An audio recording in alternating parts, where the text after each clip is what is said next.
విజయవాడ భవానీపురం బాధితులు పోరాటాన్ని మరింత ఉధృతం చేయనున్నారు. కోర్టు ఆదేశాలతో 42 కుటుంబాలకు చెందిన ఇళ్లను పోలీసులు కూల్చివేశారు. మధ్యాహ్నం సీఎం చంద్రబాబు పార్టీ కార్యాలయానికి వస్తున్నారన్న సమాచారంతో కొంతమంది బాధితులు ఇప్పటికే అక్కడికి చేరుకున్నారు. ఇక మధ్యాహ్నం చంద్రబాబును కలిసి తమ గోడును వెళ్లబోసుకున్నారు. ఇవాళ ఉదయం జోజీనగర్లో ఉన్న బాధితులను ఎమ్మెల్యే సుజనా చౌదరి పరామర్శించనున్నారు. నిన్న వైసీపీ అధినేత జగన్ను కలిసి బాధితులు తమ గోడు వెళ్లబోసుకున్నారు. చంద్రబాబును కలిసిన తర్వాత బాధితులు తమ కార్యాచరణను ప్రకటించే అవకాశం ఉంది. భవానీపురంలోని జోజీనగర్లో 20 ఏళ్ల క్రితం 42 కుటుంబాలు ఒక స్థలాన్ని కొనుగోలు చేసి నివాసాలు ఏర్పాటు చేసుకున్నాయి. వారికి బ్యాంకు లోన్లతో పాటు నగరపాలక సంస్థ అనుమతులు కూడా ఇచ్చింది. అయితే 2 ఏళ్ల క్రితం ఓ ట్రస్ట్ కోర్టు నుంచి నోటీసులు పంపింది. ఆ స్థలం తమదేని ఖాళీ చేయాలని పేర్కొంది. ఆ 42 కుటుంబాలు కోర్టును ఆశ్రయించగా కోర్టు ఇల్లు కూల్చేయాలని ఆదేశాలు ఇచ్చింది. 2 నెలల పాటు కాలనీవాసులు ఆమరణ నిరాహార దీక్షలు చేయగా ఆ తర్వాత కూల్చివేసే ప్రయత్నాలను మూకుముడిగా అడ్డుకున్నారు. దాంతో మరోసారి ట్రస్ట్ కోర్టును ఆశ్రయించగా మరోసారి న్యాయస్థానం ఆదేశాలు జారీ చేసింది.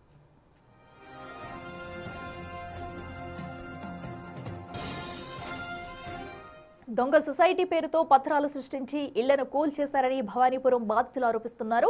చట్టబద్ధంగా రిజిస్ట్రేషన్ చేసుకుని ఇల్లు కట్టుకుంటే అవి చెల్లవని ఎలా చెబుతారని మండిపడుతున్నారు. 1981లో లేని ఒక సొసైటీని సృష్టించి రాజకీయ నాయకుల అండదండలతో ఇదంతా చేస్తున్నారని ఆరోపిస్తున్నారు. 50 లక్షలు పెట్టి కొనుగోలు చేశామని ఇప్పుడు మా బతుకులు రోడ్డున పడ్డాయని ఆవేదన చెందుతున్నారు. తమ రిజిస్ట్రేషన్లు అక్రమమైతే వాటికి అనుమతులు ఇచ్చిన అధికారులపై చర్యలు తీసుకోవాలని వారు డిమాండ్ చేస్తున్నారు.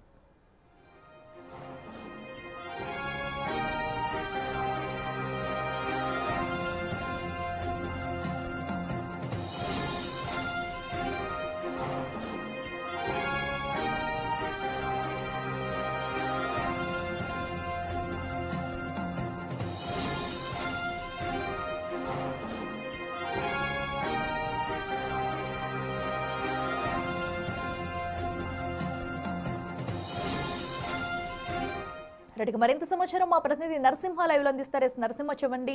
ఏదైతే భవానీపురం ఇళ్ల కూల్చివేసే ఘటనపై కూడా బాధితులంతా ఈ రోజైతే సీఎం ని కలవనున్నారు. సో దీనిపై ఈ రోజైనా ఒక క్లారిటీ వచ్చే ఛాన్సెస్ ఉందా? అసలు కోర్టు ఇచ్చిన ఆదేశాలతో ఇళ్లను కూల్చివేసే అటు పత్రాలు కానివ్వండి అవన్నీ కూడా ఎవరి తరపున ఉన్నాయి? ప్రస్తుతం బాధితులు ఏం డిమాండ్ చేస్తున్నారు?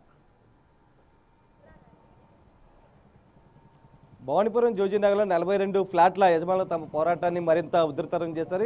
ఇక 2 రోజుల క్రితం ఏదైతే సీఎం నివాసానికి వెళ్ళడం జరిగింది, కానీ సీఎం అక్కడ అపాయింట్మెంట్ దొరకకపోవడంతో వెనుదిరిగినటువంటి పరిస్థితి. అయితే మధ్యాహ్నం టీడీపీ కేంద్ర కార్యాలయానికి చంద్రబాబు వస్తారన్న నేపథ్యంలో ఇప్పటికే కొంతమంది అక్కడ చేరుకోవడం కూడా జరిగింది. ప్రస్తుతం ఒకసారి మనం విజువల్స్లో కూడా చూడొచ్చు ప్రస్తుతం పరిస్థితి ఏ విధంగా ఉందనేది. ఎందుకంటే మొత్తం కూడా 42 ఫ్లాట్లను మొత్తం కూల్చివేశారు, అన్యాయంగా తమని బయటకు గెంటేసి మొత్తం కూడా చేశారంటూ కూడా వీళ్ళంతా చెప్తున్నటువంటి పరిస్థితి. అయితే ఇళ్లను కూల్చివేసిన నేపథ్యంలో ప్రస్తుతం ఇక్కడే వండుకుంటూ ఇక్కడే ఉంటూ ఉన్నారు. చూడొచ్చు ఒక పెద్దవాడిని మొత్తం ఎటువంటి సిచ్యువేషన్ ఇక్కడ ఉందనేది. ఎందుకంటే 2 ఇళ్లని కూల్చేశారు, ఎక్కడికి వెళ్ళాలో తెలియదు, ఏం చేయాలో తెలియని పరిస్థితి. ఇక్కడ ఒంటరిగా ఎదురు చూస్తున్నటువంటి అమ్మాయి, అసలు చెప్పండి అమ్మాయి. నేను వచ్చి 30 సంవత్సరాలు అయింది బాబు. 2 ఇళ్ళు కట్టుకున్నాం, రేకుల చెట్లు. ఆనాడు కొనుక్కున్నప్పుడు మేము రిజిస్ట్రేషన్లు ఆపితే కొనుక్కోకుండా ఉండేవాళ్ళం. ఏమీ లేదు, కొనుక్కున్నాం వర్క్షాప్ సుబ్బారావు దగ్గర, ఇల్లు వేసుకున్నాము, ఎవరు రాలేదు. రోడ్లు లేకపోయినా రోడ్లు పోపించుకున్నాం, కరెంట్ లేకపోతే కరెంటు తెచ్చుకున్నాం, పంపులు తెచ్చుకున్నాము, కరెంటు బిల్లులు కడుతున్నాము, నేల పన్ను కడుతున్నాము, అన్నీ కడుతున్నాం బాబు. అప్పు తెచ్చుకుని కూడా ఇంకా బకాయి బ్యాంకీలో మేము తెచ్చి ఇంకా తీరన కూడా తీరలేదు.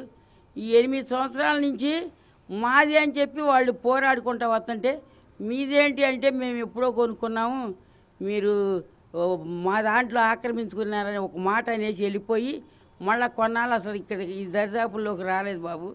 రాకోకుండా ఉంటే తెలియక చాలా మంది అందరూ కొనుక్కున్న వాళ్ళే ఇల్లు కట్టుకున్నారు.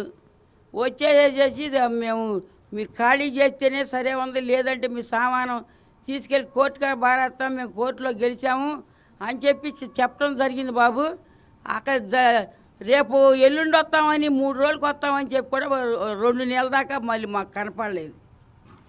నేను ఒకసారి మధ్యాహ్నం చంద్రబాబు గారిని కలవబోతూ ఉన్నారు, ఏం చెప్పబోతున్నారు? ఏం చెప్పేది ఏముందండి, మాకు ఆయన న్యాయం చేయాలని అనుకుంటున్నాము. ఇల్లులు 1కి 2 మాకు చిన్న చిన్న పిల్లలు, సామాను కూడా మమ్మల్ని తీసుకొని ఇవ్వలేదు. ముందు సామాను తీస్తుంటే వెనకే కూల్ చేస్తున్నారు, వాళ్ళు వచ్చేది కూడా మాకు తెలియదు. మేము ఆ కొక్కిలేరులో 5ంటికి పాల ప్యాకెట్కి వెళ్తే కొక్కిలేరులను చూసి భయపడిపోయి మేము ఆని పిలుచుకొని ఎదరికెదర కొంచెం సామాన్ వేసుకున్నాం. అవి కొంచెం సామాన్ వేసేటట్టుకి వెనకాల పడేసేస్తున్నారు. అప్పటికే కొంచెం వదిలిపెట్టేసాము, కొంచెం వేసుకున్నాము. ఇప్పుడు మేము ఎక్కడికి వెళ్ళటానికి కూడా మాకు ఎక్కడ ఏమీ లేని కూడా లేవు. రోడ్డు మీద కూర్చొని చెట్ల కింద వేసుకొని కూర్చొని ఉన్నాము. మాకు ఇద్దరు పిల్లలకి ఇద్దరు పిల్లలు. వాళ్ళిద్దరూ వాళ్ళ భార్యల మెడల్లో మా మెడల్లో వాళ్ళ పుట్టిళ్ళ కాడ మా దగ్గర అన్ని కలిసి ఏదో 2 చెట్లు కట్టుకున్నాము. గట్టిగా కట్టుకుని పైన వేసుకునే ఓపిక లేక రేకేసుకున్నాము. ఆ రెండింటిని శాతం కూలేసారు, బిల్డింగులు కూల్చేశారు. మేము కొనుక్కున్నాయే కదండి, మేమేమి ఆక్రమించుకోలేదు.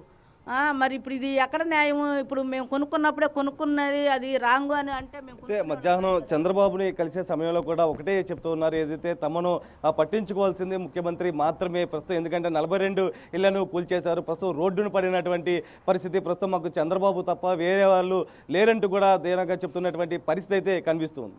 Right Narasimha, thank you.